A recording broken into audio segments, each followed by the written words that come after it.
Good afternoon, everyone.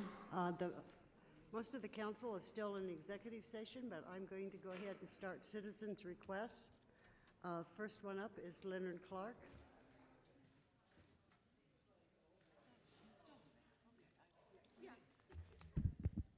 Thank you, Council and my fellow citizens. My name is Leonard Clark. I'm a native of Arizona and Phoenix. And I just wanted to say that I like the way that we are trying to keep our government transparent. I'm very nervous because I believe that there's been troubling things occurring at a higher level than the city of Phoenix, whereby the open meeting law has been proposed to be gutted, and that's my words, not the legislator that's trying to do that, with a bill called Senate Bill 1435, where they would prevent citizens from, in many cases, being able to see what you elected officials are saying, or quorums where you guys can get together and do things. It's very troubling in this age of dark money, where you have legislators above you who are trying to tell us that they need to alter the current open public meeting law. That's bad. Whether you're a Democrat, Republican, Martian, whatever you are, you should not have to worry that here in the United States of America and in Arizona that we would have the most severe draconian law out of all the 50 United States of gutting our open meeting law. So I would ask the city council and the mayor that you would please make it known to the legislators above us that we citizens, at least I have many friends, others would disagree, that we don't want meetings held by government elected officials or when there's a quorum to now be kept from the public. And ask Governor Ducey to please not do that, because it seems like the citizen participation in government at a time when it needs to be at its highest, citizens are being told, not by you, but by other elected officials, that they don't want that. And I'm troubled that I don't see members from both political parties and independent elected officials saying something about this. We already have the Russias of the world and the Chinas of the world and the Irans and all of these other places where they treat their citizens and throw them in jail cells for speaking their mind. I ask you to please tell the Arizona legislature and Governor Ducey, do not send this Senate Bill 1435 by Sylvia Allen, which guts the open meeting law, to come down here. We need democracy in the United States of America. Thank you. Thank you, Leonard. Pat Bent. And then Diane, Dee Dee, you'd be next.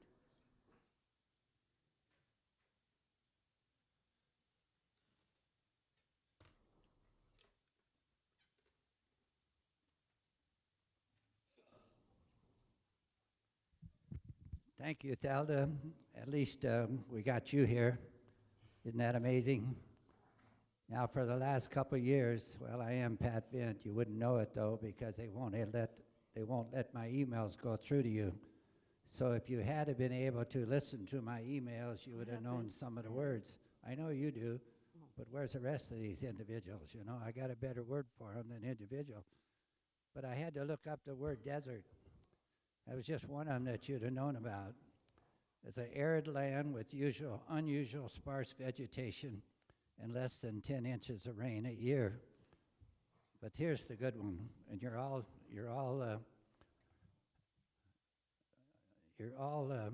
what's the word? You should listen to this, fraud, because you're all responsible and accountable for everything you do. It says fraud, the crime of using dishonest methods to take something valuable from another person. Now that's everything that you all allowed the past two city managers. A person who pretends to be what he or she is not in order to trick people. That's what you've been doing, and you've been allowing the city manager to do this. A copy of something that is meant to look like the real thing in order to trick people. This goes on and on. You know, when this goes to court, it's not going to be if, but when. I'm going to subpoena all of you into court, along with every person that's retired in the last 2 years from here, because they're all in on this together. This is fraud in the first degree. Now, if you want to get out of it, you can all resign, and we'll replace you with something else. I said something, because this is as bad as it gets. You put citizens' request up there at 2:45. Now, you would think, now you're wonderful. You're here. Greg Stanton's here. But where's everybody else? They don't give a damn what we say. But I do, and most citizens do. But you see, the problem is, people are afraid to come down here. 30 years ago, when I first started complaining because they said I did not have permits to add on to the shopping center that I built at 13th Street in Northern. I paid for architects, engineers, plan check engineering, everything. We're on the end of the building that we were going to use for a drive-through liquor, and realized we had to use our parking lot for a queuing space. So we're up to 20 feet high laying blocks, and here comes 2 inspectors from the city of Phoenix, said, "You got to stop. You don't have a permit." I said, "You better get the hell out of here. I'll throw a rock on your head." So they left. About an hour, they're back demanding again that I shut down. I said, "No, I'm not going to shut down." So I had to hire a lawyer. See, there's a difference between lawyers and attorneys.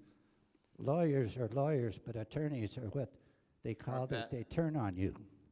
Well, now I can say what the hell ever I want. This is the time for Well, me to another 3 say and minutes, speak and on I think we anything have I other- want. I think we have other cards for individuals that would like to speak. So for them to have the opportunity to speak in advance of our 3 o'clock, now would be the time for you to be. And Mayor, this is Michael. I'm on the line. I can hear everything that Mr. Vitt is talking about. Thank you very much. All right, who's the next speaker? Dee Dee. Diane Barker. Diane Barker, you're the next speaker for citizens' request. Thank you very much, Mr. Vint.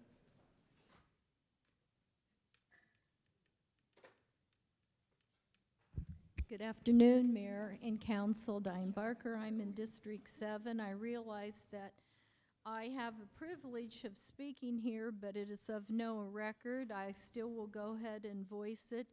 And my concern here is that we treat people all fairly, people that even want to access the bus system. I have been a person who has been very supportive of transit, and there have been a couple times that I have just not even been allowed on the bus.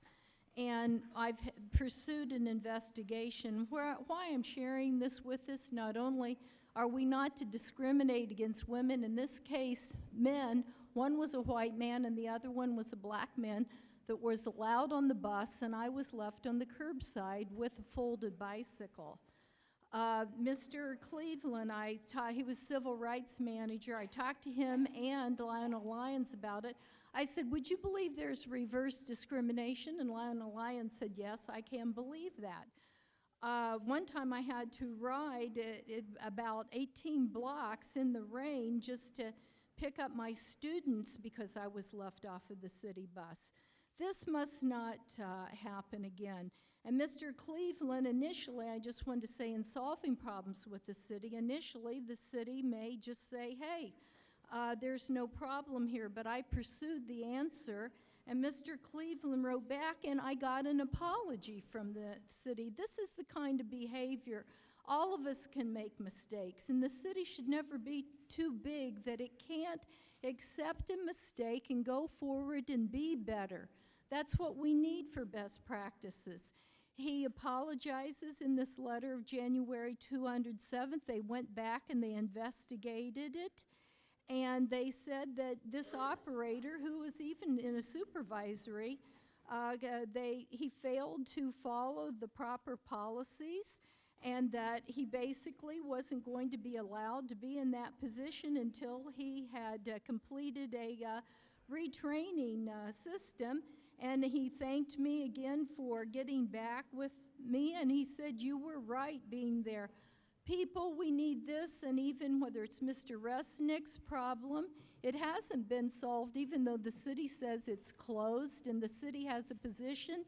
Until it's done right, it's not resolved. The city auditor has an integrity line. We have it on record where they have not. He said he would look at code violations, but he had no standards on the integrity line. This is inexcusable. The city needs, in all levels, to have standards and uphold those standards. Thank you. Thank you very much. Ms. Barker? Looks like, well, we have a, no, unfortunately, we're getting too close. So we have 2 other citizen requests that we're going to take at the conclusion of our formal meeting of the city council. So in about 1 minute, we'll get started with our formal meeting.